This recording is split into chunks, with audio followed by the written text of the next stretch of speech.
नमस्कार, मैं हूं मृत्युंजय कुमार झा और कमोडिटी सुपरफास्ट में आपका स्वागत है। सबसे पहले बात करेंगे गोल्ड की, सिल्वर की और सोने चांदी में तेज गिरावट का माहौल बना हुआ है इस वक्त। आप देखिए, खास करके गोल्ड में अगर आप देखें तो इस वक्त गोल्ड की कीमतें करीब करीब 600 रुपये नीचे है और 58,700 रुपये के नीचे आ गया है भाव। ग्लोबल मार्केट में $1960 के नीचे लुढ़क गया है। याद कीजिए पिछले हफ्ते को जब गोल्ड ने 60,455 की नई ऊंचाई को छुआ था, आज वही गोल्ड 58,700 के नीचे है। मतलब करीब करीब 1,800 रुपये के आसपास की गिरावट। ऑल टाइम हाई से जो लास्ट वीक का हाई था उससे नीचे गोल्ड के दाम आ चुके हैं। ग्लोबल मार्केट में $2,000 के लेवल को मार्केट ने छुआ था, वहाँ से गिरकर अब 1960 के नीचे आ गया। तो मतलब $40 के आसपास की गिरावट हाई से दिख रही है। सवाल यह है कि अचानक ऐसा क्या हो गया है कि इतनी तेज गिरावट आ गई है, और क्या ये गिरावट अभी और बढ़ेगी या ये गिरावट बाइंग का एक नया मौका है? इसी पर हम बात करेंगे। बातचीत के लिए अजय केडिया हमारे साथ हैं, केडिया कमोडिटी के एमडी। अजय जी, बहुत बहुत स्वागत है आपका। पहला सवाल तो ये ही कि इतनी तेज गिरावट क्यों? नमस्कार विजय जी। अगर हम देखें तो मार्केट में पिछले हफ्ते 10 दिन में जो बड़ी तेजी आई थी, उसके बाद टेक्निकल मार्केट थोड़ा सा ओवरबॉट हुआ था। एक्चुअली आज मॉर्निंग में जो फर्स्ट बैंक की न्यूज आई है, इसके बाद कंसर्न था बैंकिंग को लेकर, वो थोड़ा सा टेम्पररी कूल ऑफ हुआ है। तो बड़ी तेजी के बाद एक थोड़ा प्रॉफिट बुकिंग बन रहा है। जो हमने 2000 के ऊपर डबल टॉप बनते हुए देखा, 2 बार 3 बार हमने देखा 2000 के ऊपर गया या 60,000 के ऊपर M6 पे गया, बट सस्टेन नहीं कर पाया। तो मुझे लगता है ये गिरावट थोड़ी सी अगले 2-3 सेशन तक रहेगी। बाकी जो बैंकिंग कंसर्न्स है वो इतनी जल्दी रिजॉल्व होता हुआ नहीं दिखा है। तो फर्स्ट सिटीजन का जो अपडेट है उसके बाद से ही हमने सोने चांदी में गिरावट देखी है, जो बढ़कर 58,500 तक का लेवल गोल्ड में, और वहीं अगर चांदी की बात करें तो 69,200 तक का लेवल एक बार दिखा सकती है। अच्छा, तो आप कह रहे हैं कि गोल्ड में और सिल्वर में ये गिरावट बढ़ सकती है, इस पर आप नज़र रखें। अच्छा, एक बात और आपसे अजय जी, आपने कहा कि ये गिरावट थोड़ी और बढ़ेगी, लेकिन जो लेवल आपने दिया 58,500 का गोल्ड में और 69,200 का चांदी में, इस लेवल पे एक बार मार्केट आ जाए तो क्या वहाँ पर फ्रेश बाइंग करनी चाहिए या वहाँ पर आने के बाद भी थोड़ा रुकना चाहिए? देखिए, ये बिल्कुल आज इंट्राडे के लिहाज से मैंने लेवल्स दिए हैं, बट मुझे लगता है कि अगला 2 दिन, सोमवार मंगलवार 2 दिन जो गिरावट है वो थोड़ी सी कंटिन्यू रहेगी। जहां पे हम $1920 इंटरनेशनल में देख रहे हैं, वहां पे जाके बाइंग कर सकते हैं, जो 58,100-150 के आसपास का लेवल बनता है। वहीं अगर चांदी की भी बात करें तो 68,500 का लेवल एक ऐसा रहेगा जो एक फेयर प्राइस रहेगा, वहां पे री एंटर करना चाहिए। लॉन्ग टर्म व्यू अभी भी हमारा पॉजिटिव रीजन से रिसेशन का खतरा जो बना हुआ है इकोनॉमी में, ये कहीं ना कहीं सोने और चांदी को आगे सपोर्ट देता हुआ ही दिखाई देगा। ठीक है, तो ये राय आपकी हो गई गोल्ड पर और सिल्वर पर। इस पर आप नज़र रखें। 500 रुपये के आसपास की गिरावट इस वक्त चांदी में दिख रही है। 70,000 के नीचे चांदी में ट्रेड हो रहा है। आगे बढ़ते हैं, बात अब कच्चे तेल की, क्रूड की। अच्छा, क्रूड पर अजय जी आपका नया आउटलुक क्या है? अगर इस वक्त मान लीजिए कोई कच्चे तेल में ट्रेड करना चाहे, क्योंकि क्रूड का मार्केट बहुत एक्शन के मूड में है नहीं, थोड़ी बहुत तेजी है, क्या किया जाए कच्चे तेल में इस भाव पर? बिल्कुल, पिछले हफ्ते में जो हमने गिरावट देखी थी वो काफी भरपूर आ चुकी थी, जिसकी वजह से मार्केट में एक बाउंस है। और जिस दिन से हम जानते हैं कि जो कंसर्न था सिलिकॉन वैली बैंक को लेकर, वो एक बार फर्स्ट सिटीजन की न्यूज के बाद एक कम होता हुआ दिखाई दे। ज्यादा करके ऐसे टाइम पे हम रिस्की एसेट्स में बाउंस देखते हैं, जिसमें कच्चा तेल या इक्विटी मार्केट भी आता है। तो मुझे लगता है एक टेम्पररी बाउंस हम कच्चे तेल में देख पाएंगे, जो 5850 तक का लेवल रहेगा। तो करंट लेवल से लिया जा सकता है टेम्पररी, जो 5850 के टारगेट पे प्रॉफिट बुक किया जाता है। टेम्पररी बाउंस दिखाई दे रहा है। ओके, ठीक है, तो ये राय आपकी हो गई कच्चे तेल पर कि यहाँ पर आपको क्या करना चाहिए। अब आते हैं मेटल में। मेटल में जिंक आज के लिए आपको कैसा लग रहा है? जिंक में क्या करना चाहिए? पिछले हफ्ते में हमने देखा था कि कॉपर जिंक दोनों में ही हमने एक तेजी जरूर देखी, बट वो सस्टेनेबल तेजी नहीं दिखाई दे रही। जिंक में जब तक प्राइस 260 के ऊपर क्लोज नहीं देता है, आई थिंक मार्केट में गिरावट कंटिन्यू रहेगी। जो पहला टारगेट 252 का है जो इस वक्त चल रहा है, अगर 252 के नीचे जाता है तो टेम्पररी मुझे लगता है कि प्राइजेस 250 का लेवल तोड़कर 249 तक का एक बार लेवल दिखा सकता है। तो बेस मेटल में थोड़ी सी गिरावट अभी भी रह सकती है। ओके, तो आप कह रहे हैं कि मेटल में गिरावट थोड़ी और बढ़ सकती है।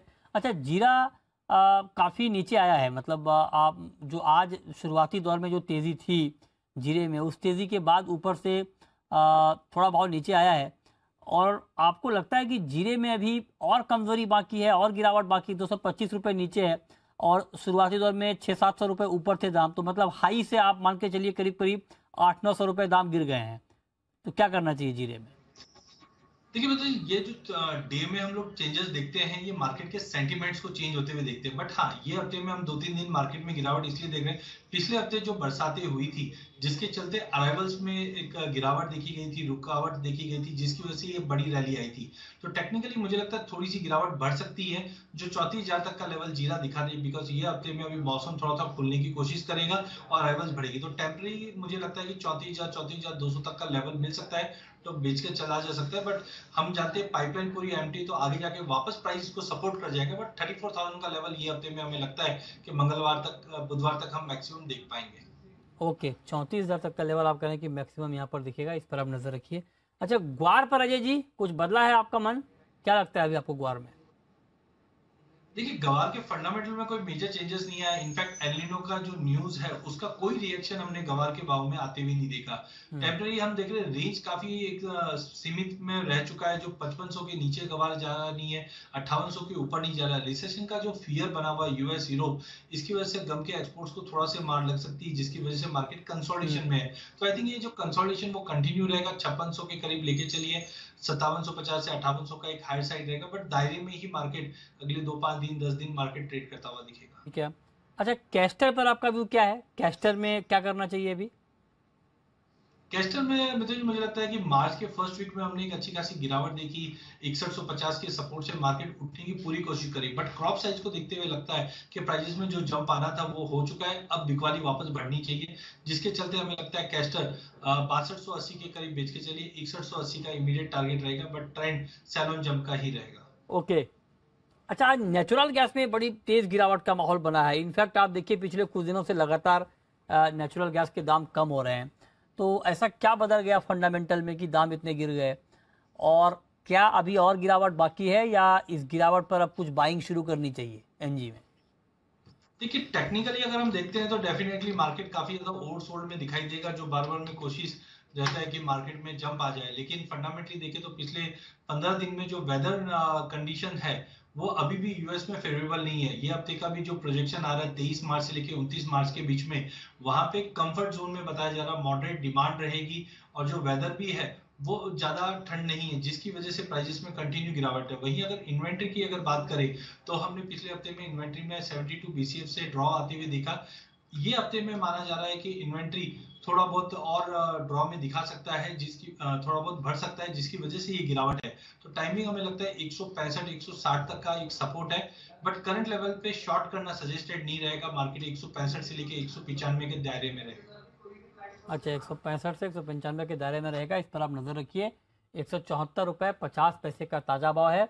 करीब करीब 4% नीचे इस वक्त नेचुरल गैस में ट्रेड हो रहा है, इस पर आप नजर बनाकर चल सकते हैं। अच्छा, इसके अलावा आपने जिंक में कहा कि बेचें। जिंक के अलावा कॉपर, लेड, एल्युमिनियम, मेटल के ये 3 काउंटर आज के लिए या इस पूरे हफ्ते के लिए आपको कैसे दिख रहा है? अगले 2-3 दिन तक तो मुझे लगता है बेस मेटल में गिरावट रहेगी। खास करके कॉपर में अगर हम देखें तो एक तरह का डबल टॉप बना है। पहले भी हमने देखा 995 का लेवल तोड़ा नहीं था, और अभी भी हम देख रहे हैं ऑलमोस्ट वो लेवल जाने के बाद मार्केट रिट्रेस कर रहा है। तो कॉपर में भी गिरावट बढ़ते हुए दिखाई दे रही है, जो 762 तक का एक बार लेवल दिखा सकता है। तो जिंक और कॉपर काफी अच्छे लीडिंग इंडिकेटर की तरह काम कर रहे हैं, तो दोनों में शॉर्ट रखना चाहिए। लेड काफी सीमित दायरे में, एल्यूमिनियम भी सीमित दायरे में। तो आई थिंक जिंक और कॉपर ये 2 कमोडिटी पे नजर रखी जा सकती है। ओके, तो आप कह रहे हैं कि जिंक और कॉपर, इस पर आप नजर बनाकर चल सकते हैं। एक सवाल आपसे करेंसी पर आप कीजिए, करेंसी पर क्या आउटलुक आपका अजय जी? जी जैसे डॉलर में हमने गिरावट देखी, उसका एक सपोर्ट जरूर हमने रुपए पे आते हुए देखा है। बट रुपया मुझे नहीं लगता 82 के बियॉन्ड जाएगा। सामने ईयर एंडिंग में ज्यादा करके हम देखते हैं यहाँ पे डॉलर की डिमांड बढ़ जाती है, और पहले भी देखा है 83 के बियॉन्ड आरबीआई जाने भी नहीं दे रही। तो एमपीसी की मीट से पहले हमें लगता है रुपया एक दायरे में रहेगा, जो 82.20 का सपोर्ट है, और हायर साइड में हमें लगता है 82.60 तक का लेवल दिखा सकता है। ओवरऑल 82.60 की तरफ जाता हुआ दिखाई दे रहा है। ओके, तो ये राय आपकी हो गई रुपए के ऊपर। फिलहाल 82.37 के स्तर पर है रुपया। बहुत शुक्रिया अजय जी आपका जुड़ने के लिए, डिटेल में बताने के लिए कहां पर ट्रेड के मौके बन सकते हैं।